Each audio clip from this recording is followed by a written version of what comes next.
Usa sa pwede nimong laagan kung mulaag manggali kag Balingasag ang kaning the spot. Labi nagnaakay dala mga bata. I'm pretty sure malingaw gyud kayo sila diring dapita. Kini makita sa Mambayaan, Balingasag, Misamis Oriental. Open sila from 10 a.m. to 9 p.m. Aduna sila tulo ka restaurant nga pwede ka mo dine in. Syempre, ang ilang pinaka nindot pod kayo nga kids park o dino park, playground.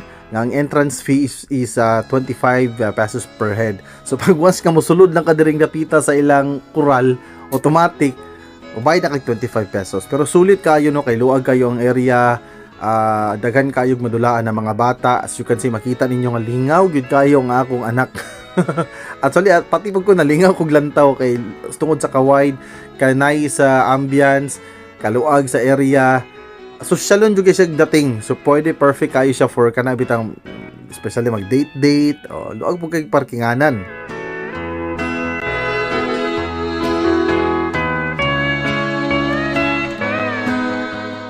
Nag-serve po di sila budol food diri ha. So in kaso gadaghan mo, barkadaha, gusto mo magbudol fight, naa sila diri.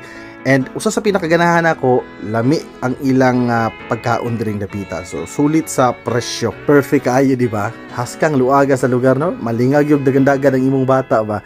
And mauna dayon ni siya ang view pag mungit-ngit na. Let's go. Mauna dayon ni siya. Actually, di pa kani siya tantong ngit-ngit no, mga 6 kapin pa ni siya. Mas mo nice pag yun ni ang kangit-ngit o ang ilang area tungod sa ilang lights. Pag ngit-ngit na gyud kayo, ang lights effect nila diring dapita. Syempre, diri ra na sa the spot nga nahimutang diri sa Balingasag, Misamis Oriental.